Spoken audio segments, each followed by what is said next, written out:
our Dominos robotic unit, which is DRU. That's what DRU stands for, D-R-U. And we thought this was cool and functional, and we worked fabulously with all governments in Australia to get to this stage, particularly the Brisbane government. And then we thought, well, what's next?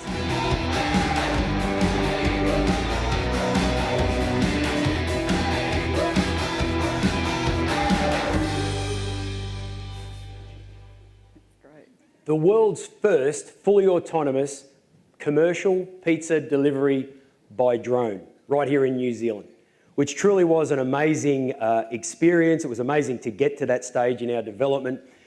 But how do you get to that stage?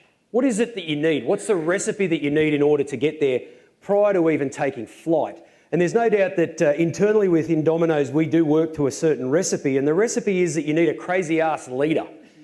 You need someone that believes, someone that can get their head around the power of possible. What is possible? Answer the questions. Push the boundaries without breaking any rules. The second thing you need to do is you need to be able to challenge the default. You need to be able to challenge it mentally more so than anything else. Thirdly, you've got to go big. Clearly, we've gone big on a number of occasions. Fourthly, you have to accept that failing fast is definitely an option and probably the only way to see yourself clear. And then last but not least, does this really address the why?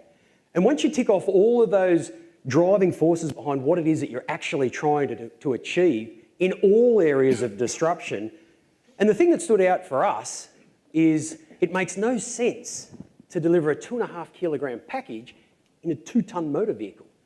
And the answer truly is, for us, a drone. And the next phase of our development will see us to be able to deliver a 3.5 kilogram package over distances of 1.5 to 2 kilometres, obviously in conjunction with our drone partners, Flirty. From an efficiency perspective, from an environmentally friendly perspective, from a perspective of being able to give the consumer what they want that might live a little bit further out of our delivery zones, all of these things all of a sudden become possible. Why? Because we continue to push the boundaries, yet all the time remaining within the realms of governance.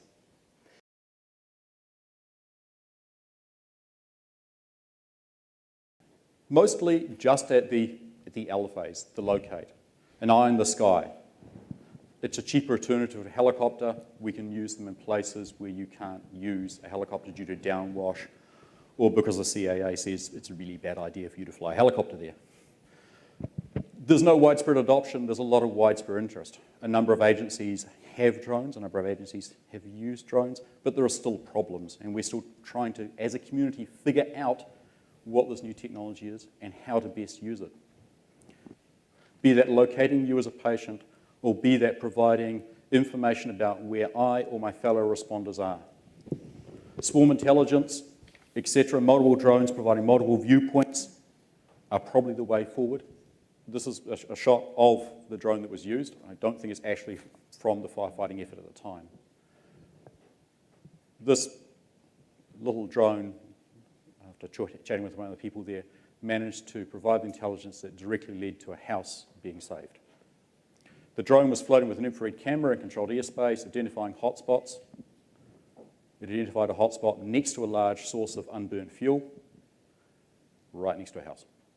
This was not a hotspot that was visible to ground crews, and it was basically only visible from the air with infrared cameras. Drones looking a little bit further forward, but unfortunately not that far, because we've already seen exploits being played against, particularly commercial drones, including this sort of technology. People who are perhaps alternatively motivated and have technical skills in the realms that, as IT people, you're familiar with, have the ability to circumvent control, from a privacy perspective, steal video streams, as the US government found out. This is perhaps going to be a bit of a nightmare for us as drones move into the stage where we use swarm technology or a lot more drones in the air, or just using it to steal pizza. It's something worth thinking about. The problems that you face in your daily lives, securing servers, web applications, etc., are very quickly going to be buzzing around our heads. I'm going to close on a positive note.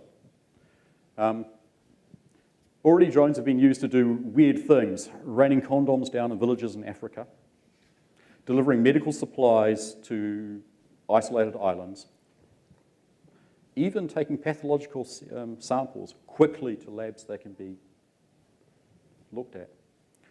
But a Swedish research group have just announced their findings They took this drone with an AED and reenacted a number of cardiac arrest events.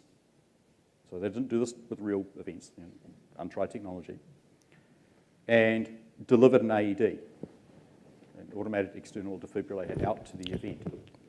Something that's simple that Joe Public could easily use. On average, the drone was arriving 15 minutes or 16 minutes before the responders could have got on site. That's, when you think of the chain of survival, you think of improving people's chances, huge.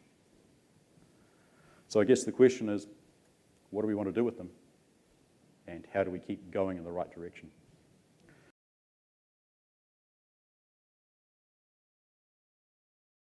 We can tell you a little bit about what people are concerned about. We've kind of got these contradictions about ourselves. So at the same time as we want to use cameras and technology to find out what's going on, we're really worried about who's watching us. So focus on what's your purpose, where do you need this drone or this camera to be for that purpose. Another thing is just think about the timing of when you're operating some of these devices, particularly in a neighbourhood situation. Some of the drone technology is actually quite noisy. Lots of people live in places that are close to each other. Maybe they don't want this kind of technology hovering around while they're trying to enjoy their bubbles in the bubble bath at 11 o'clock at night. Don't keep the footage for too long. Once you've used it, get rid of it. Particularly because if you're collecting personal information about a person, they can ask you for access to it. So they've got rights to say, hey, look, you've got all this personal information about me, can you give me a copy? That's a bit of a headache for business when they're thinking, oh gosh, I've got to now store all this information about customer A and give them a copy of it. If you've delivered that pizza and you don't need that information anymore, maybe you should just get rid of it. So have fun, go play, don't be afraid, but know what the rules are and do it safely and well.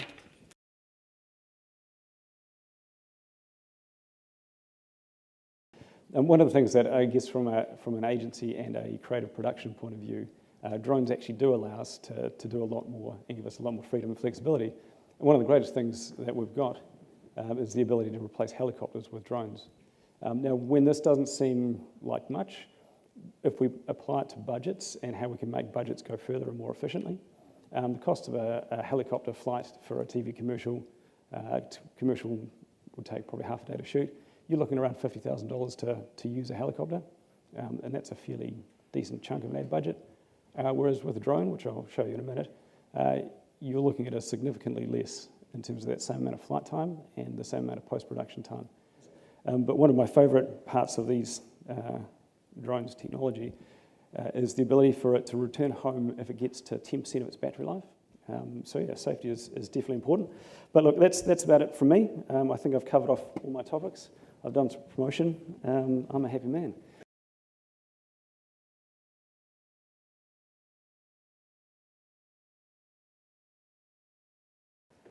They offer huge potential for both economic and social benefit, limited only by a person's imagination. And what we see flying today really is just the tip of the proverbial iceberg.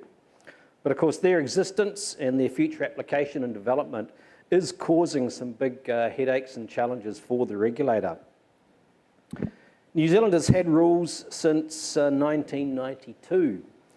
Last amended in 2015, which was accompanied by a bit of a media frenzy, because then we added the requirement to obtain a person's consent before you flew over them or their property.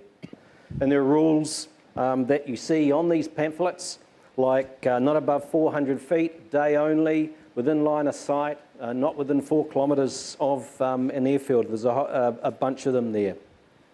That is, unless the aircraft is being flown under the auspices of a CAA-issued air operating certificate, where if the operator can show the CAA they have managed all the hazards, mitigating all the risks, then we'll grant them privileges that are way beyond what you see up on the slide or in that pamphlet.